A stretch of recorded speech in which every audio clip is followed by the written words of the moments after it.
What surprised you most about working in a specialist firm that only deals with one area of law? The same sort of mistakes keep happening in the healthcare system. The NHS in particular has been keen to try and resolve cases earlier if they can. It's rare for medical negligence cases to go all the way to trial.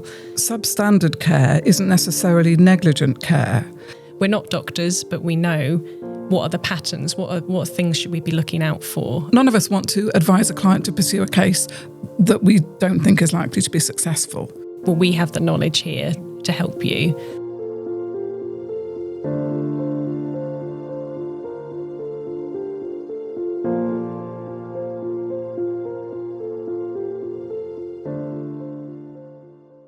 Hello, welcome to today's episode of Medical Negligence Matters. Today we're going to be talking about the advantages of working in a specialist firm. And with me to talk about that today is my colleague, Caragh Hargreaves. Hello, Caragh. Hello, thank you for having me here. Thanks for coming. Can we start perhaps by, you could tell me a little bit about what brought you to medical negligence law? What attracted you to that area of law in the first place? I think coming to it from a very junior position, I just knew that I wanted to help people. It's very simple, just wanted to come into law to be able to help. And medical negligence is very unique because it is individual claimants that we speak to who do require a lot of assistance. They're in a very difficult and vulnerable time of their lives. And once I started working as a paralegal, I realised how involved you are in helping them. Yes, medical negligence is quite a unique and traumatic experience for those who are subject to it, isn't it, really? And I think it's the experience of somebody who's been through a medical negligence claim is different from a normal accident claim, isn't it, really? Yeah. And I think it needs different sorts of skills to help those people. And so you qualified relatively recently. Yes. Although time flies, doesn't it? It does, yes. But what surprised you most about working in a specialist firm that only deals with one area of law? I think, sadly, what surprised me most is that we see the same things keep coming up when we do our screening meetings and we hear these new inquiries. And over the 4 years that I've been here, the same sort of mistakes keep happening in the healthcare system that we can't seem to change. I mean, that's not up to us to change anyway, but we just keep seeing, unfortunately, that the NHS is under extreme pressure and the waiting times are not getting any better anywhere across any we hear some pretty traumatic things, don't we, really? And you're right, it feels a bit deflating when you see the same mistakes happening again and again. But I think being in a firm where one area of law is all you do, it does mean, I suppose, that recognition of certain circumstances that are repeated makes it easier to help. Yes, yeah. I think the positive of that, if you can take something from it, is that we are then prepared to be able to help these individuals because we have seen it happen before and we know how these cases will resolve eventually for them. Yes, you're right. I mean, I think sadly seeing it before means that you're better equipped to help. And from your experience, Caragh, what does specialist actually mean in practice for clients? What difference does it make? How does it change their experience? I think coming to a firm like Gadsby Wicks, you know that your claim is going to be handled by lawyers that deal with this day in, day out. You don't want to be going to a general practice firm where an individual might come across these cases, 3 during their careers. You don't want to be going to a personal injury specialist because that is very different to a medical negligence case. So I think specialist means the expertise to deal with not only the law and what legally, procedurally, what we have to do, but also dealing with the medical issues. It's very important you come to people that know and are regularly trained, getting the same up-to-date knowledge of medicine as well as law. Now, Caragh, obviously you've got several years' experience now of dealing with medical negligence cases. Can you tell us perhaps a little bit, walk us through what happens with a case from a time that the client first comes to see us? So a client will contact us, and the first person they'll speak to is either one of our nursing or midwifery advisors who has sort of specialist medical knowledge to be able to ask the client the right questions to get as much information as possible before it's brought to us, all the lawyers at our risk assessment meeting. That's a good point, isn't it? The risk assessment, I think, is one of the most vital things, isn't it? And I think that's what's so much easier in a specialist practice. Because none of us want to advise a client to pursue a case that we don't think is likely to be successful. Exactly. So although the risk assessment is partly to sort of work out the prospects of success, it's also, I suppose, to identify those cases where it's really, there's no point advising the client to take it further. Yes, because these claims they are really difficult for individual claimants to bring. It will take a very long time. It's upsetting to go through what's happened over and over again. So yes, if there isn't something in it from the outset, there is no point in leading them on in any way. And after that risk assessment has happened, the case gets allocated to a specialist such as you. And the first thing I will do is meet with the client to have a really detailed conversation with them, as much as they can remember about what's happened to them or their child or loved one. And I take a witness statement from them right from the outset, whilst the memory is as fresh as it possibly can be, to get as much information as possible. And we will then take the next steps. But I think that first meeting with them is vital to explain how the process is going to work from that point. Yes, and also to build a rapport with the client, isn't it? So that they can feel comfortable with you. That's usually the meeting they have the most questions about, how it's going to work, or what. Have you settled anything like mine recently? It's when they just want to outpour what's going to happen here and will it be successful? And although we can't answer if we've definitely got a claim for them at that point, we don't even have the medical records yet, let alone the rest of the investigation process. But at least you can start to reassure them, well, we have the knowledge here to help you. And you can feel that you're getting to know that client, because that's important, isn't it? I mean, we're not acting for people that we don't understand, I suppose. That's my point, is that you need to really understand the client and to know what their issues are and the things that bother them and what they want to get out of the process. That's important too. So once you've taken that statement, what next? The next step is that we apply for all the clients' medical records from the various healthcare providers that they've been seen by, where the alleged negligent treatment has happened, and anywhere else where they've had treatment, including their general practitioner. And we gather all of that. So that should happen within 30 days to get all these records. But sadly, we've found doesn't usually happen that fast, does it? Not at all. So that can take a few, perhaps weeks, months to get everything we need. And once we've gone through it, I think what's really good about being a specialist lawyer in this area is that you start to be very familiar with what to look out for in medical records. We're not doctors, but we know what are the patterns, what things should we be looking out for. And you know where to look. Exactly. For the things that are important. Yes, because medical records could be thousands of pages in some cases for some poor people that have gone through such a lot, either in their past or because it's relevant to what's just happened to them now with these long hospital stays they have.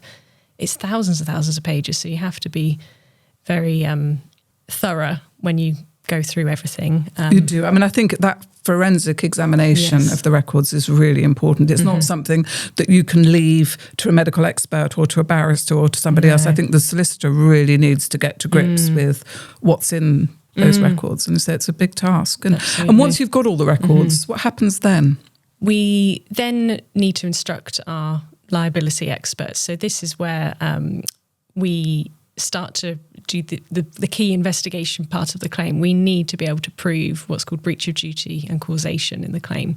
So we need to instruct the relevant medical expert to tell us whether there's been substandard care, the treatment the client has received at the time. So it would be usually their treating clinician, the same discipline as their treating clinician for the substandard care part. But then, so we start with that. We need to know, first of all, if there's been a failure in their care in some way. Yes, and that's important, isn't it, for someone to understand, I suppose, that substandard care isn't necessarily negligent care. No. And I think that's something that it's very important for us to help the client to understand, because medicine is not black and white. It's a complicated business. And I think that things can go wrong. And that's not due to anyone's mistake. It's not due to any failings. No. It's just a risk one of those things. That procedure. And you're right. The first expert evidence we need to get is to establish, well, was this something that was unavoidable, or was it did something happen that shouldn't have happened, in the sense of, was it something that no other reasonably competent doctor would regard as acceptable, isn't it? Because that's really the standard. I mean, sometimes medical treatment can be not ideal, but then that's not legally negligent. No, legally that won't help. You need an expert in the right field. And I suppose part of being a specialist firm is knowing where those reliable experts are. Yes, yeah. Aren't they? And so we need, as you say, to get expert evidence not only on the breach of duty, is there a failing in the care, but also importantly, whether that failing led to any injury that was over and above the underlying disease process. Yes. And that can be complicated. It can be, and I think clients often find that a bit difficult to understand, because they have suffered an injury and they feel, well, logically that care I received must have been negligent because I am now injured. And unfortunately, it isn't as simple as that. It is very dependent on what would the outcome have been in any event. Because yes, even with the best care, what would have happened, and how is that different? Because sometimes these people are very unwell anyway. The cases that come to mind are delayed diagnosis of cancer cases, for example, which are tremendously sad.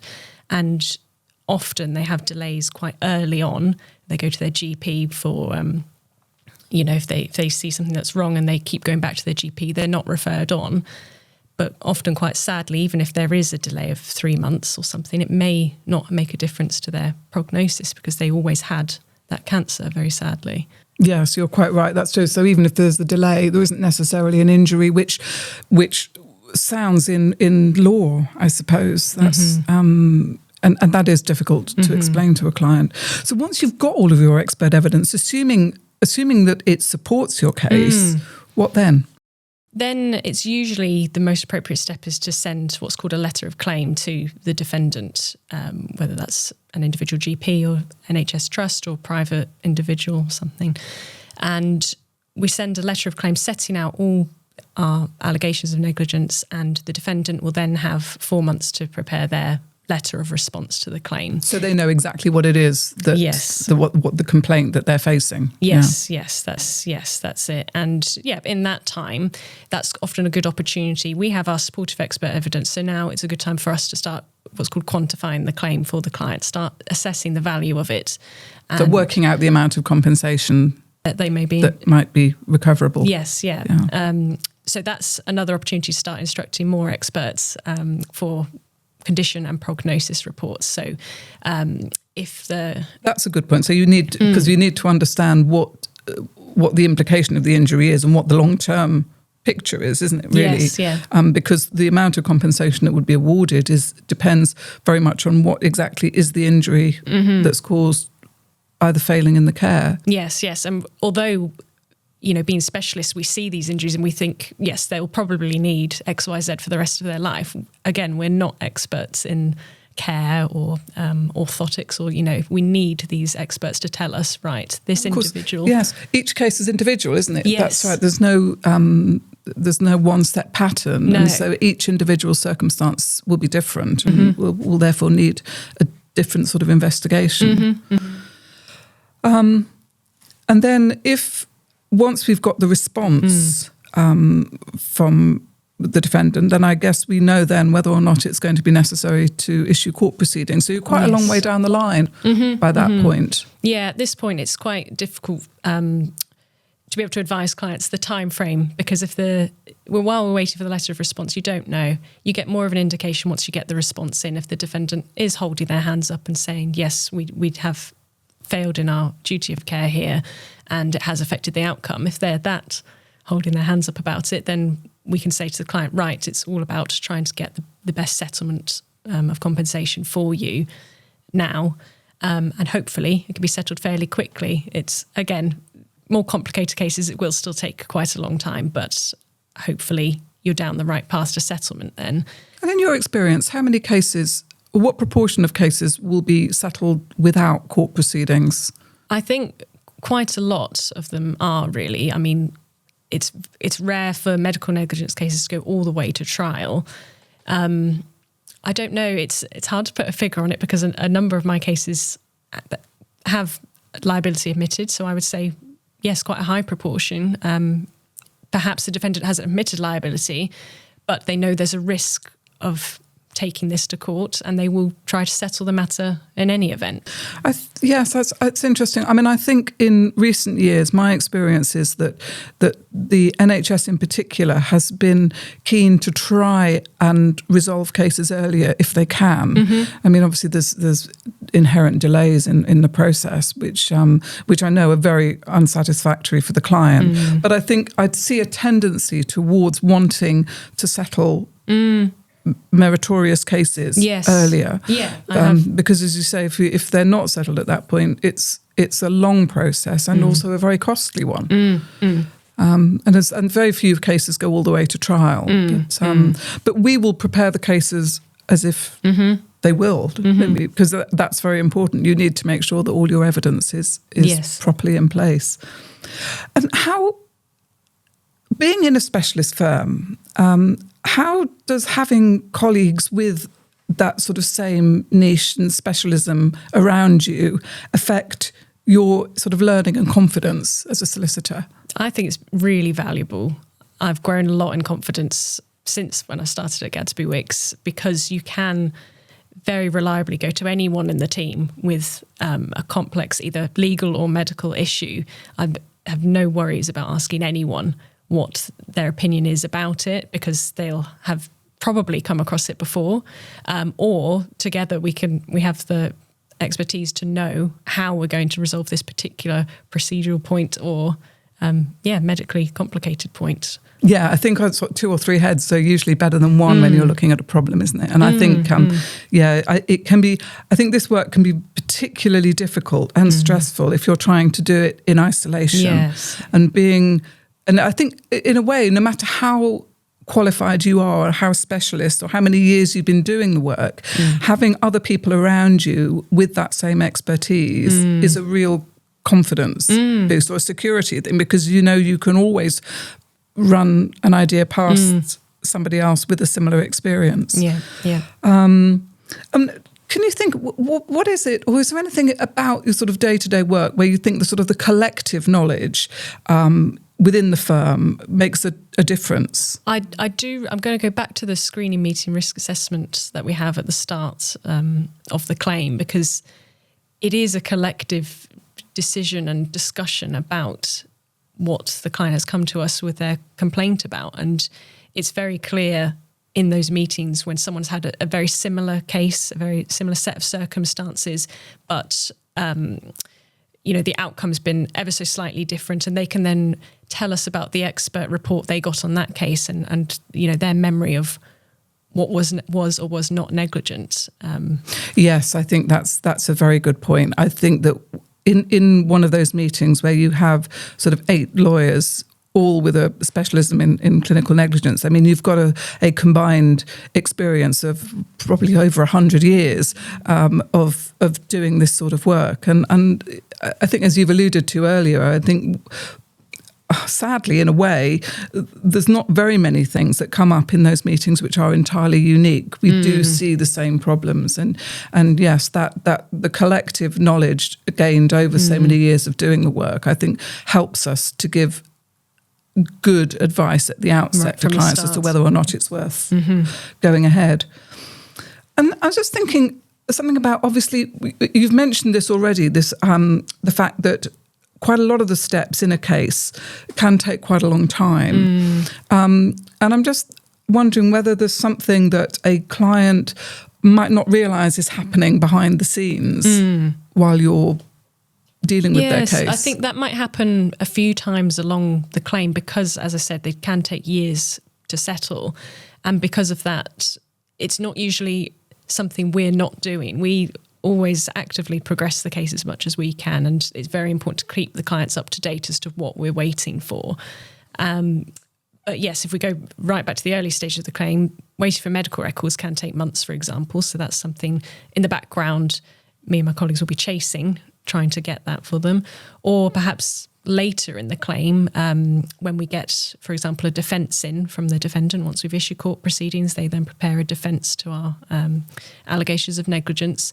We need our experts to comment upon the defence. And again, all these experts, they're working clinicians, and they do this in the available hours they have. And sometimes it may take them a little while to get back to us about what their opinion is on it. But we need that before we can definitely carry on. You're right. I mean, although from a client's point of view, it may seem that nothing is happening. And I think that you're right, there will always be something going on in the background. We'll be monitoring the files, making sure that people are doing things as they're supposed to do.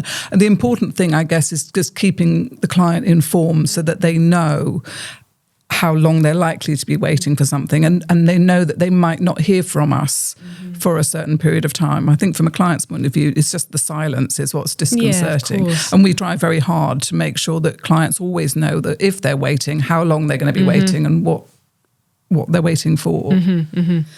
Caragh, we've talked quite a lot about the benefits of being in a team of specialists, but why do you think medical negligence cases need that kind of collaborative approach more than other areas of law? I think medical negligence claims are highly complex claims in terms of the legal and procedural issues that we have to go through, but especially for the medicine. And each individual claim is different, and the knowledge of areas of medicine that the team members have and can discuss together is really vital in this line of work. Yeah, I think the issues in clinical negligence cases are, I suppose, emotionally demanding, aren't they? And also sort of medically. I mean, it's the complexities of law, I think, combined with the complexities of medicine. And all those things together make it quite difficult, and that knowing that you're in a team of people who all have significant expertise and experience, and you've seen it before. And I know sometimes that you come across something in a case and you think, oh goodness, I don't really know what to do here. But being in a specialist team means there's always somebody you can go and ask, and invariably one or more of the people in that team will have had that same experience or been in the same position that you're in. And so I think from my point of view, it is the complexities of the individual cases, both emotionally, medically, legally, that make that sort of team approach so important. Just finally, Caragh, if there's a potential client listening, what would you want them to understand about why specialist firms make a difference? I think it's really important for clients to know that you need someone who can give the time to your claim. If you instruct someone that works at a generalist firm or PI firm or something, they will have many cases and will not have dealt with cases like this on a day-to-day basis. Whereas the team here, we deal with this day in, day out. We know what requires a lot of attention, what requires time and priority, and that's only from experience. Thanks, Caragh. It's been lovely talking to you today, and I'm very grateful to you for being here. Thank you very much.